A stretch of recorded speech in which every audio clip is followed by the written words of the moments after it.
And good afternoon, everybody. Happy Thanksgiving weekend here. Welcome into Go With The Flow, presented by R.S. Andrews. I'm Brandon Adams. We've got a good portion of the Dog Nation team here today of our normal pickers, and we have a very special guest taking the place of one of the others, which the joint's never been quite so classed up as it's about to be here today, with Kaylee Manziel pinch hitting for Jeff Sintel, who was nice enough to notify us a couple minutes ago that he was not able to be a part of today's show. But nonetheless, we are happy to have you with us for it is rivalry week around the sport. A lot of in-state rivals, the big showdown between Ohio State and Michigan, and a whole lot of fun ahead of next week's conference championship weekend. And we will pick all of these games, or at least the biggest and the best, from a point spread perspective here coming up as a part of Go With The Flow, presented by R.S. Andrews. Now, if you've never joined our show before, here's how it works.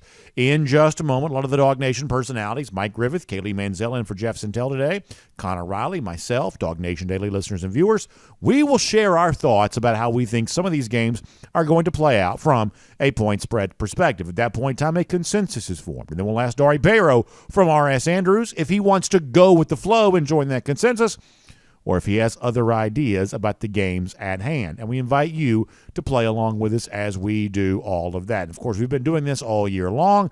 Let's give you a little bit of an update on how things are going. Of course, not a great week necessarily for anybody last week. Jeff Sintel does have a winning week, the only one to post a record above 500 for last week. But that still keeps Jeff kind of nestled right in there with Connor Riley at 37, 33, and 2 on the campaign. Above that, Dari and I both 3 and 3 last week.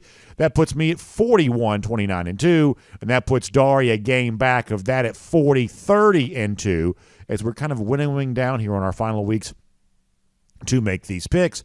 And, of course, Mike Griffith, a couple of games behind below 500 right now, after a 2-4 week last week at 33, 37, and 2 on the year. So Dari and I are going to battle it out here a little bit right now, and we'll see how that goes with rivalry week and championship week there on deck. And speaking of Dari and R.S. Andrews, of course, all of our fun here made possible by our friends at R.S. Andrews, because just like we go with the flow here on our picks, when you want to keep the nice heat flowing out of your vents here this holiday weekend, or the hot water flowing out of your water heater through your shower and all that kind of stuff, R.S. Andrews is the one to turn to for all of that. In fact, as the winter looms, is a real possibility here. Going to get cold and stay cold for a while coming up. R.S. Andrews can get you covered on all of that when you face that. Get that heating system tuned back up to factory, fresh specs. Somebody may have told you need a brand new heating system, but R.S. Andrews can tell you how you can get some new life out of that old heating system. So make sure you check them out online at rsandrews.com for a lot more on that. That website, once again, rsandrews.com. All right, so let's dive in here. We'll get our picks going, starting with clean, old-fashioned hay to take place once again in Bobby Dodd Stadium. It used to be called Grandfield, I believe. Now it's like named after a car company or something like that.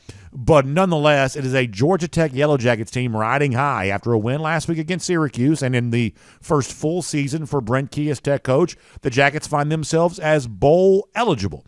So that is a big win for the Yellow Jackets last week against Syracuse. And after the game was over, the Orange summarily fired Dino Babers, to give you an idea of how they felt about all of that going down. On the other side of this, Georgia 11-0, not just a winner, but a emphatic winner last week at Tennessee, and still on top of the college football playoff rankings this past week there as well. And they'll enter a stadium on Saturday that's been very good to them. Dogs have not lost in Atlanta since 1999, and that one is still in dispute for Georgia fans who remember after the very odd fumble call by Al Ford, the referee, on Jasper Sanks. Not to say that I have still holding a grudge, but nonetheless, that's the story there. As far as this game goes on Saturday, it is Georgia on the road as a 24-point favorite at Georgia Tech. Mike Griffith, will start with you. Clean, old-fashioned hate. Jackets getting 24 at home.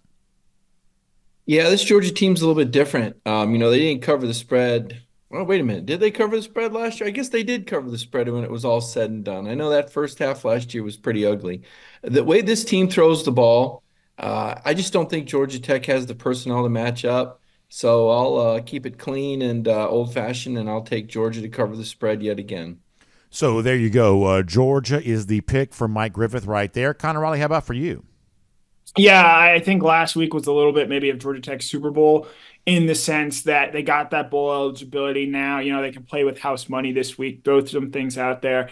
I do think that Georgia's going to get up big early and try and, take care of business here. I like the under in this game a lot at 60.5, but give me Georgia minus 24 here. That's a tricky little line there. It's moved a little bit. It was, I think, 23 earlier in the week, now settling in at 24, but give me Georgia minus 24 points here. Dog Nation Daily listeners and viewers agree 98% on the side of Georgia against Georgia Tech. I'm going to take Georgia there as well.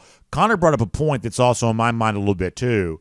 I think there's a chance, weirdly enough, that Tech may have hung a mission accomplished banner after last week. In your first year on the job, you clearly want to get to a bowl. That does stand as a legitimate accomplishment for a Georgia Tech coach, especially a first-year coach like Brent Key. You can't beat Georgia anyway, even if you had 1,000 things go your way.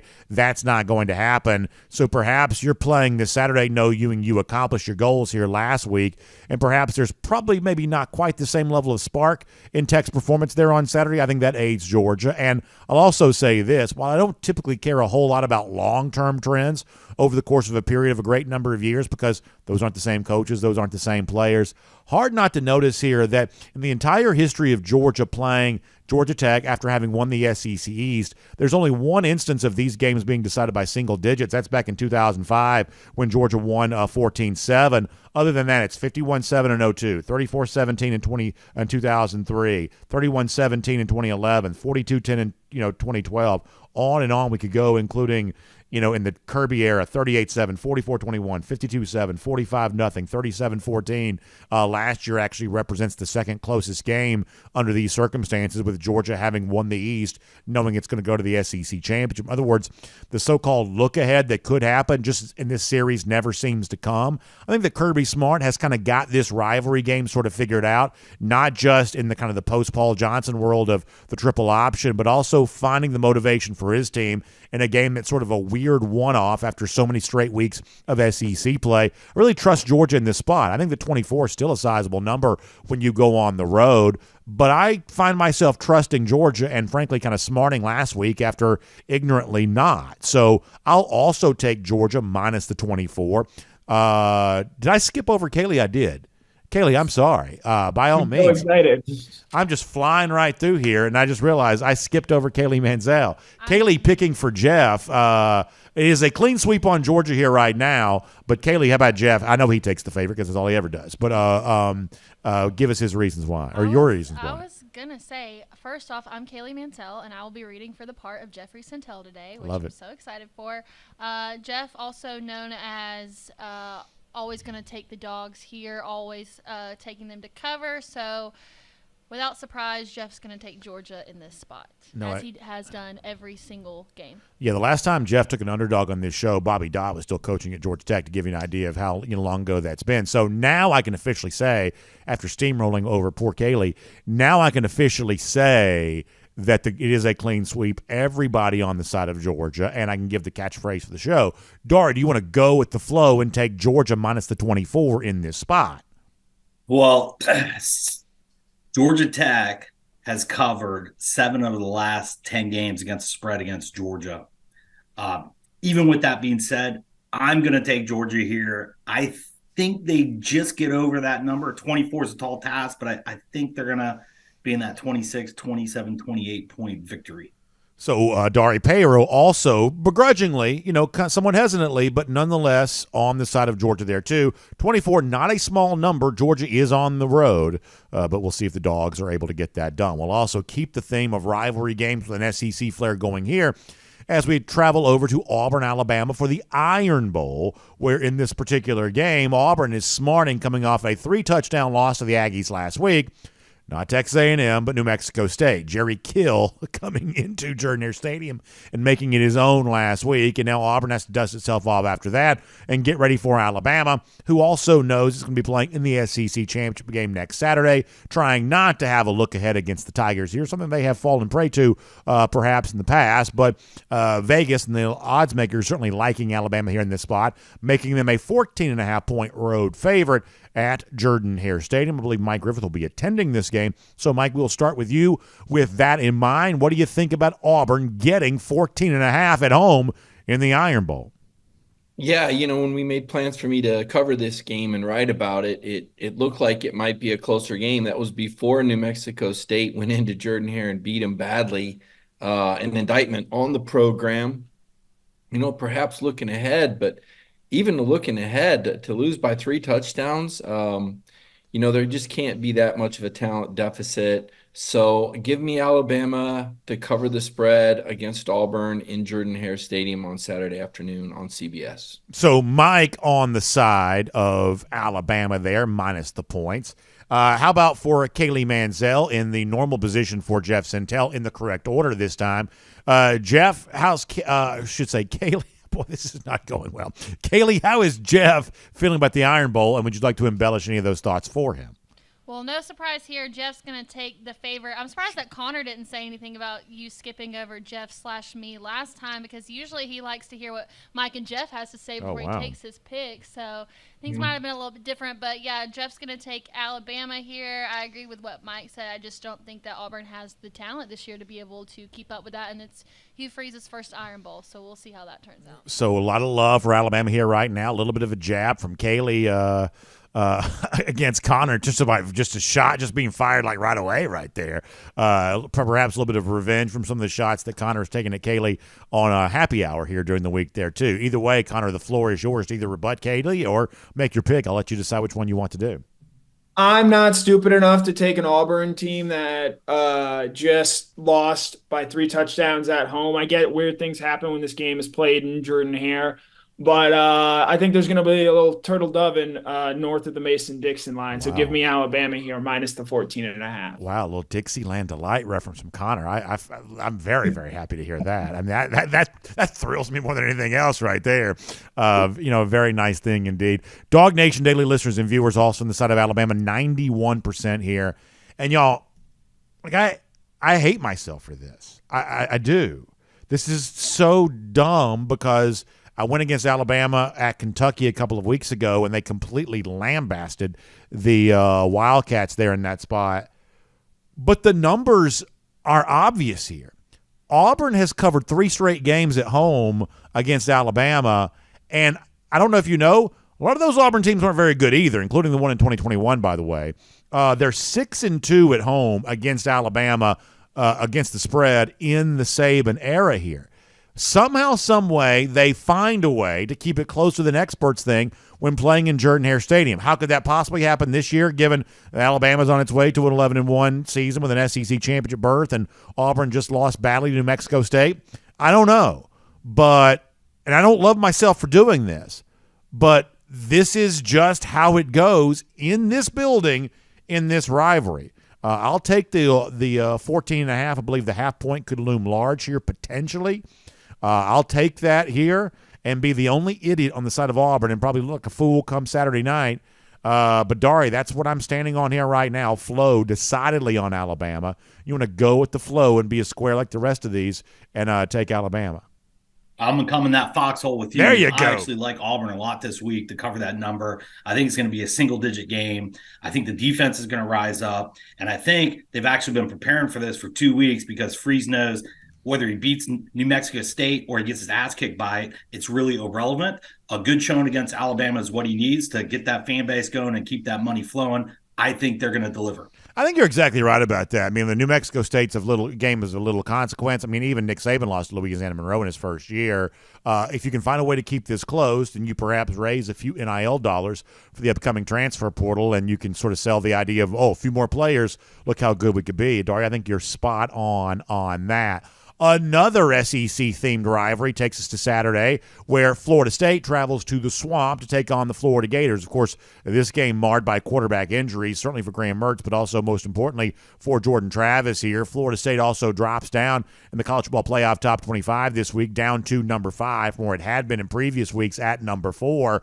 But for me, a lot of that's resume-based for the Washington team that finds a way to get another ranked win this past week at Oregon State. However, when you listen to the chatter around the Seminoles, including some of the media types on ESPN this week, still pretty favorable with the idea that a Jordan Travis-less Florida State could still find its way into the college football playoff if it's 13-0. But almost any loss at any point in time, either Florida this week, Louisville next week, that would end the bid for the Seminoles to be in the Final Four playing for a national championship. So high stakes in Gainesville on Saturday. The number here sees Florida as a 6.5-point home underdog. Mike Griffith, what do you want to do with the Seminoles on the road as a 6.5-point favorite at Florida?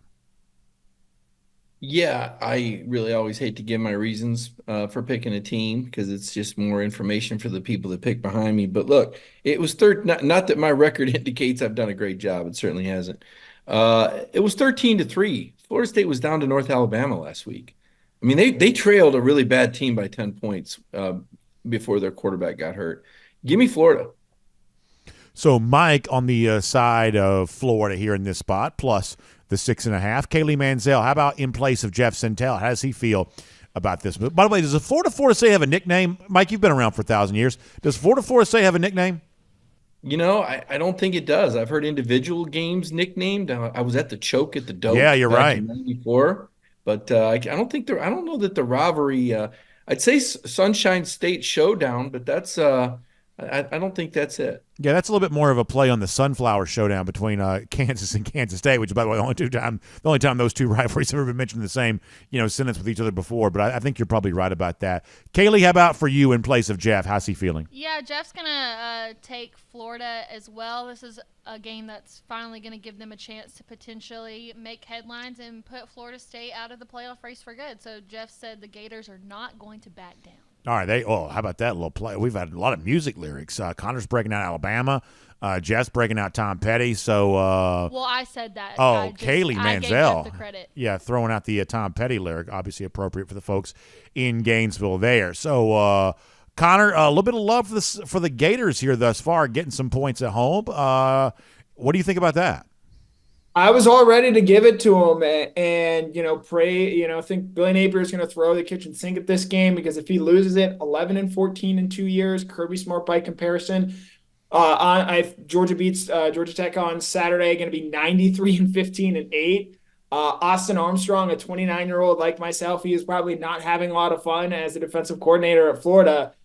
And yet having heard Mike and heard Jeff, or at least Kaylee through Jeff, explain some confidence in Florida here, give me Florida State. It's a classic Connor play here. I actually agree with Mike and Jeff here, but because of where they are in the standings, which, by the way, we placed Jeff in the number 3 slot, even though he's tied with me, and he doesn't even bother to show up this week. Give me Florida State here, minus 6.5. Ironically, Kaylee had already warned me that there was going to be a little bit of consternation with the idea that she did move Jeff ahead of Connor, which I think our house style is if you have the better week, then you get the tiebreaker nod on the standings for that week, which is kind of where that was. But I was already warned there could be a little bit of pushback with the idea that Jeff did move up in the standings this week, even though he and Connor have the exact same identical record. As far as the pick in Florida State, Dog Nation Daily listeners and viewers agree with Connor on this when it comes to Florida State. 86% on the side of the Seminoles here in this spot. The audience normally picks against, as we like to call them around here, the lousy, stinking Gators. But in this particular case, while my heart is always against Florida, my wallet has to be more careful than that. I am also going to take Florida plus the 6.5. What this kind of comes down to for me is I think even prior to the Jordan Travis injury, this was a Florida State team that was perhaps a little bit more vulnerable than you might think. They've been given the love and the respect of being number 4 by the committee the last few weeks, but ESPN FPI, which is admittedly probably a flawed data metric, but nonetheless, at least some sort of snapshot of how these teams perform analytically. Florida State just number 9 in that standpoint. They have not been blowing out less than stellar ACC competition necessarily on a week-in, week-out basis. This is also a little bit of a long play for me where I think there's good value on a no bet for Florida State missing the college football playoff. And so whether it's this game being closer than it's supposed to be or perhaps doubling down next week on the idea of Louisville doing what Florida perhaps is not capable of doing, I think that Florida State will be vulnerable at some point in time over the course of the next 2 Saturdays here. So the other thing I'll say about Florida is last week, while it's embarrassing to lose perhaps to Missouri in a game you had a chance to win, kind of choked that away, and there's a lot of gator chomping in the face of Florida players. The truth is, Florida, to its credit, did not quit in that game. They played hard against a top 10 team on the road. And if they play hard in that spot, I think they're definitely going to play hard in this spot here too. So I think that Florida is probably a little bit of a live dog here, plus the 6.5. So the flow is also now on the side of Florida there as well. Dar, you want to go with the flow and take the Gators as a home underdog? So, Mike, just so you know, the Florida Department of Agriculture for almost the past decade has been calling this the Sunshine Showdown, but historically, it really hasn't had that long of a nickname. In the swamp, tough place to play at night. This game is all hate. All these kids know each other. The weird stuff happens in this game. I think Florida's going to leave it all on this field, just like they did against Missouri. But I still think Florida State's going to win by double digits. I think the backup quarterback that they have, that was Mike Norvell's first recruit that he brought to FSU with him from Memphis. And he's been in that system for, I think, 3 years now. And I think he's going to show out and have a pretty good game in the swamp.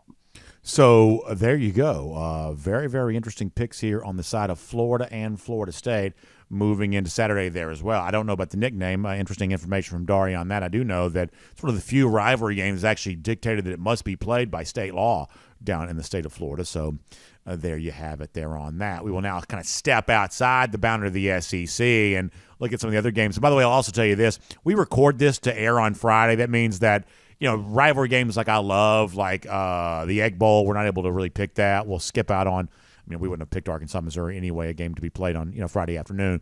But, a game that I would have loved to have picked, the Egg Bowl, we're not going to pick that because it's by the time people watch the show, they'll already know the result of that. But if people want to throw that in there for their best bet pick at the end of the show, we'll kind of make some room for that, perhaps, if possible. But nonetheless, we're going to step outside the SEC now and look at the other rivalry games this weekend that also have playoff implications, starting with the game in Eugene, Oregon, known as Civil War, as Oregon State, fresh off a close loss, but nonetheless a loss last Saturday in Corvallis to Washington, gets ready to take on an Oregon team that's cranking it up and hot and thinking about a rematch with the Huskies in the Pac-12 title game next week, and what by all intents and purposes looks like a college football playoff berth for the Pac-12 to the winner of that game, something this league has not had since 2016. Oregon finds itself a 13.5-point home favorite against Oregon State there on Saturday. Ducks hosting the Beavers. Mike, what do you want to do with Civil War here? Yeah, the fact that it's at Austin Stadium, tough loss for Oregon State last week, probably going to lose their head coach. I think those rumors are swirling. Give me Dan Lanning and the Ducks to cover the spread here. So Mike on the side of Oregon there in that spot. Kaylee, how about in place of Jeff Sintel? How's he feeling about Oregon and Oregon State? Well, Jeff loves him some Dan Lanning, so he's going to take the Ducks as well. All right, so Jeff also on the side of Oregon here. Connor Riley, how about for you? Pac-12 action, playoff berth, perhaps within the grasp of Oregon here. Can they make it look easy against their in-state rivals? Not so fast here, my friends. I think that this is an Oregon State team that showed that they're capable of playing a tough game. And this is a team that Oregon State beat Oregon outright last year to prevent Oregon from even going to the Pac-12 championship game. So a real rivalry here. 13.5 points is too many, and it's an Oregon team, as impressive as they have been. Oregon State's the best team they've played since Washington. This is an Oregon team that, well, yes, ranked number 6, the highest ranked one-loss team in the college football playoff rankings right now, also doesn't have a win over a team currently ranked in the top 25. So I like Oregon State and the Beavers to keep it close here and keep it closer than the 13.5 points. Yeah, Dog Nation Daily listeners and viewers, they also like Dan Lanning as well, 88% on the side of Oregon here in this spot. But the point that Connor makes about the Oregon schedule is the one you can't quite get away from, that while I've been very impressed with what they've done, piling up big stats, I think they almost won at Washington. I believe they'll win the rematch. I believe that Oregon's going to make the college football playoff. But from a gambling standpoint, you have to be very careful assuming they'll make it look easy against an Oregon State team that's actually far more battle-tested this season than Oregon is, albeit with more losses there for the Beavers there as well. This, to me, is far too many points. And if you start kind of listing here what I'm doing Iron Bowl, what I'm doing with Florida State, and what I'm also going to do here by also taking Oregon State plus the points, you start to see a little bit of a idea of how I think this weekend perhaps could go for some of these rivalry games with playoff implications. The Pac-12 as a league has a history of not exactly helping itself when it comes to the end of the season stuff here with a team that could make the college football playoff. I do not believe that Oregon will lose, but I believe that for the folks out west who want to see a team like this playing for a shot in Vegas next Friday to make the college football playoff. I believe there'll be a little bit of a sweat job here with this. I like the Beavers plus the points in Civil War there this upcoming weekend. The Flow, though, on the side of Oregon. Dar, you want to go with the Flow and take Dan Lanning and the Ducks? Well, the Beavers let me down last week. Thought they would have got that cover there. The Ducks have more to play for and are at home. I can see this kind of going either way, right around that number. But I'm going to take the Ducks. I think they're just going to do enough to win by 2 touchdowns. All right, so there you go. A little bit of love there for Oregon there in that spot. Keeping with the theme of rivalry week games that have playoff implications, arguably the biggest game of the week, and a game that's expected to draw massive television ratings, sees Michigan, without Jim Harbaugh, hosting Ohio State in a game in which the Wolverines are favored by 3.5 points. But by now, people kind of know the backdrop on all of this.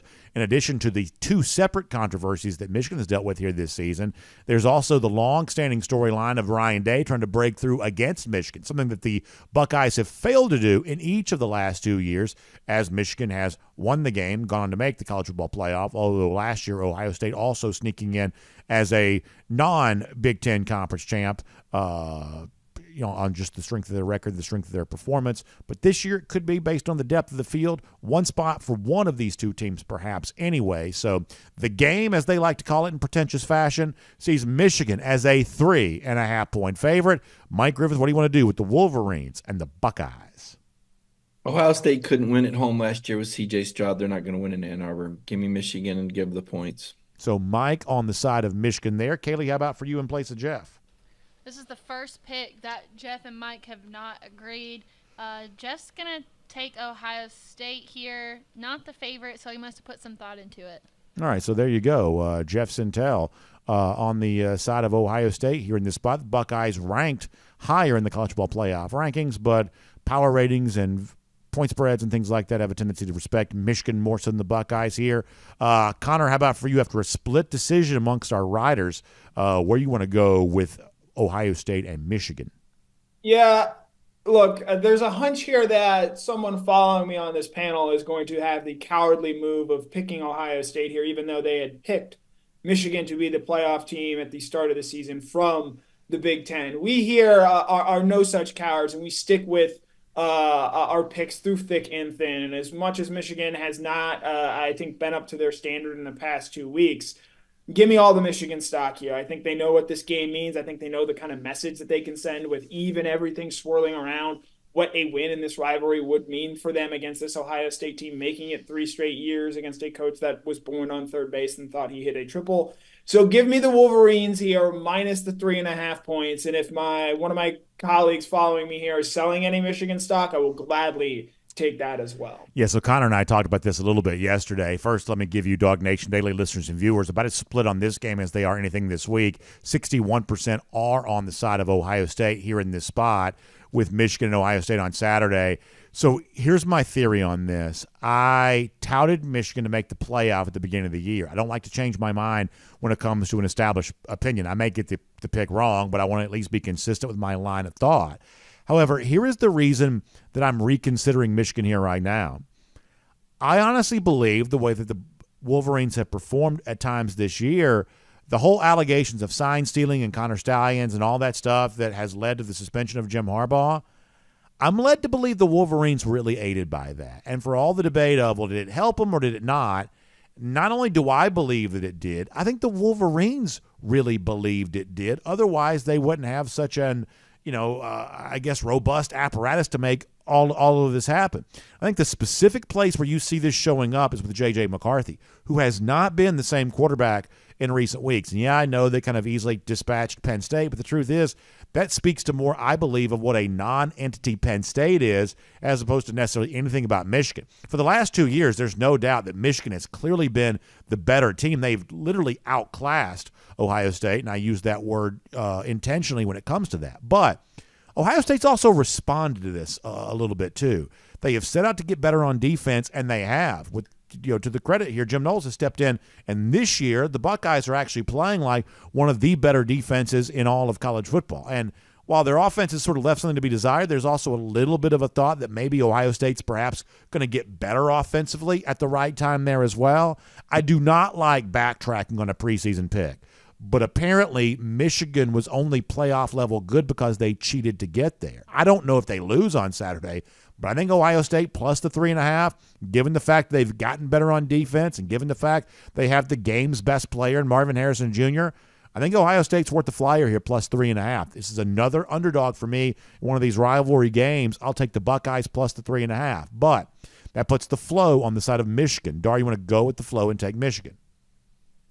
Yeah, Michigan's going to get this done at home. They're going to cover that number. Pound it. Take it with confidence. Michigan all day long. Yeah, I mean, I'll put this in the same category of my Iron Bowl pick. I don't necessarily love it, but I feel like I'm forced to do it. Final game to pick for our kind of full slate of rivalry week action. It also takes us back out west again for the game known as the Apple Cup, where Washington, who does move into the top 4 this week of the CFP Top 25 after a road win last week at Oregon State, gets ready to take on a Washington State team, which at times this year has been explosive with Cam Ward at quarterback. They've also at times been a little bit up and down. Wazoo traveling to Seattle, seeing themselves as a 16.5-point underdog there in Seattle with the Sailgators and all the stuff going on, although I don't know how much sailgating you're doing in late November in Seattle. We probably had more of that last week in Neyland. They'll have up there in UW. But nonetheless, it's Washington minus 16.5, hosting Washington State. Mike Griffith, how about for you for the Apple Cup? Yeah, the last time Washington State played in Seattle, they actually beat Washington. That was pretty impressive. So I think Washington's got some added motivation. I think being elevated into the top 4 puts a charge into the Huskies. I think the Michael Penix Heisman Trophy campaign is also part of this, as we've seen LSU leave Jaden Daniels into games. Numbers matter. So give me the Washington Huskies. So Mike on the side of the Huskies minus a big number in Seattle for that rivalry game. Kaylee, how about for you in place of Jeff Sintel? Jeff's always going to be for the Dogs. Give him the Huskies. Jeff also on the side of the Huskies there in that spot. Connor Raleigh, how about for you? Too many points here. This is a Washington State team. Granted, it's Colorado. Shedeur Sanders left that game in the second quarter. Played really well. Had an extra day of rest there as well, whereas Washington coming off a road game against Oregon State that was a 4-quarter affair. So Washington State team playing to get in a bowl game. And while I don't think they do it, I do think they find a way to play Washington close. This is a Washington team that has at times, I think, played down to competition this year, or Stanford being a 1-score game, Arizona State being a 1-score game there as well with the Huskies. So give me the dog in this game, except it's actually a Cougar. Give me Washington State plus 16. Dog Nation Daily listeners and viewers disagree with Connor. 87% on the side of Washington here, the team with the playoff aspirations, but I could not agree with Connor more. I think this is far too many points. Now, my theme for today has been, with the exception of Georgia Tech, the other 5 games we picked, I've gone underdogs in each of those. My honest goal is try to go 3-2 with those underdog picks in the hope I can win the Georgia game and have a 4-2 week on the, or I should say a 4-2 week for the 6-game slate. I certainly don't expect any kind of clean sweep on all these underdog picks, but you'd like to go 3-2 on these. This, of all my underdog picks, is perhaps one of the ones that I sort of feel the best about. The comparison that Washington's drawn a lot lately is perhaps being this year's version of TCU, a team that week after week after week found a way to keep winning. But what did TCU a season ago also do? Week after week after week, they stopped covering spreads somewhere around the late October, November portion of the season, where they became a little bit of a play against them and a little bit of a play on the dog there in that spot. I think Washington could be in a similar situation right now there as well, especially given a Washington State team that has shown some signs of life at times here this year. So it's a lot of points, even at home in a rivalry game like this. I'll take Wazoo plus the 16.5. The flow, though, is on the side of UW. Dar, you want to go with the flow and take Washington? Man, it's a lot of points, but I'm going to lay them with the Huskies. I think they're going to win this by 20-some points and moonwalk into that Pac-10 championship game. Yeah, it should be a fun one next Friday night between Oregon and Washington, with what appears to be a playoff spot on the line for this league and what is essentially the final year of its existence. So that's the story, with 3 games in the SEC and 3 games outside the league, many of which with playoff implications for how they play out. But on a rivalry weekend, it's also fun to expand the board there as well. And even though this show airs on Friday, if you want to take anything from the Thursday slate with the Egg Bowl or anything on Friday there as well, perhaps being played prior to this show airing, we'll open that up here right now. Mike Griffith, you got any best bet picks for us here on the weekend? Yeah, this is kind of where I cover the SEC. I don't really know these out-of-conference games you pick. Brandon, you're really good at picking these out-of-conference games, though, man. I don't follow Washington football, but I got 3 SEC rivalry games that we didn't pick. And I'm going to start with Louisville and Kentucky. Louisville's at home. They're a 7-point favorite over a Wildcats team. Lost a really tough game, really fading badly, whereas Jeff Brom and Louisville are really on the rise. They're going to play in the ACC championship game. Probably will upset Florida State. So give me Louisville and give Kentucky 7 points. I'm going to stay here in the SEC, the conference I know and cover. Tennessee, a 27.5-point favorite over Vanderbilt. We saw the Vols last week. They looked good for 5 minutes and fell apart. It's basketball season in Tennessee. Fans turning on. The players felt it. I felt it at the start of last week. Give me Vanderbilt and 27.5 points in Knoxville. And then a really almost criminal that we didn't pick this game. I mean, this is, Clemson, South Carolina. This has become this rivalry last year with South Carolina's win. I hope they enjoyed it because Clemson's going to go into Columbia and flatten Shane Beamer in the Gamecocks. Give me Clemson. And I will give South Carolina 7 points. So some SEC picks for the audience. Thank you so much, Mike. Appreciate that. Kaylee, does Jeff have any best bet picks?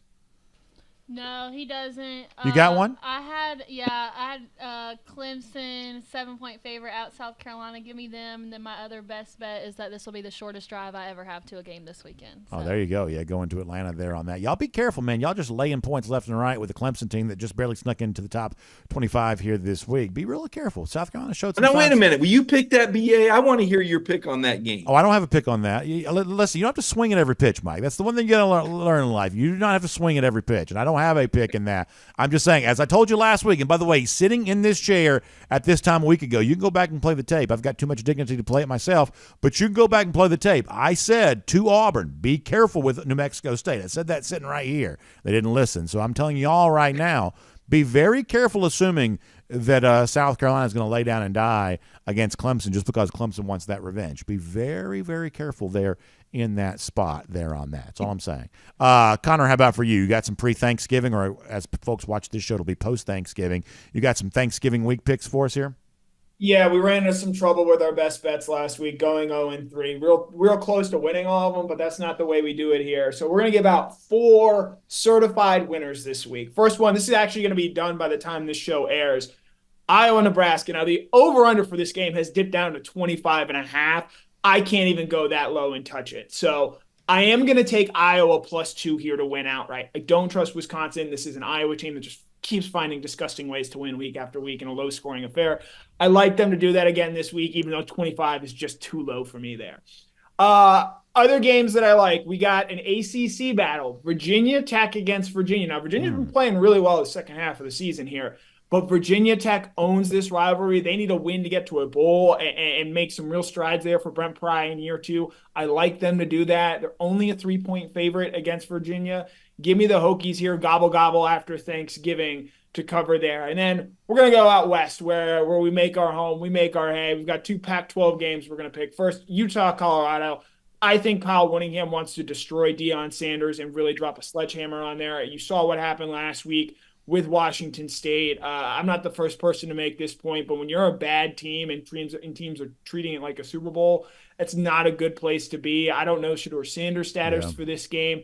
I don't think it matters. I like Utah minus 22 points. I know that's a ton to lay there, but give me the Utes to really embarrass Colorado. And then lastly, we're going to go back out west to Cal, UCLA, the battle of the public Pac-12 schools out there. Cal's a 9-point road underdog. This is a UCLA team that got a big emotional win over USC last week. Cal playing for a chance to get into a bowl game.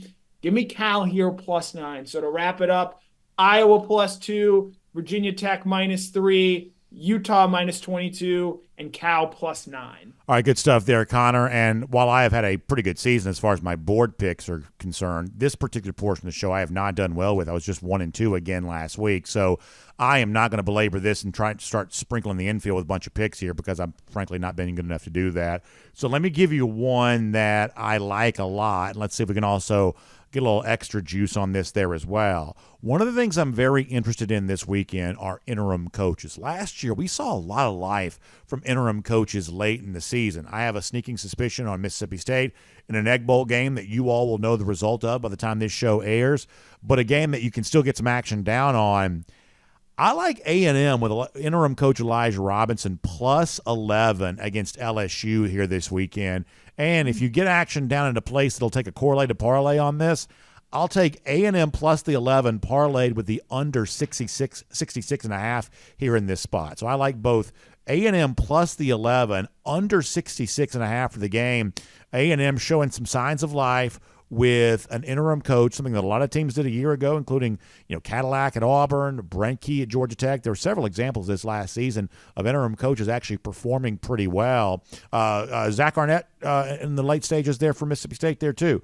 I like the interim coaches here this week. I like Robinson leading A&M, keeping that game close. If you can correlate it and parlay it with the under 66.5, I think there's some value there as well. Dari, how about for you?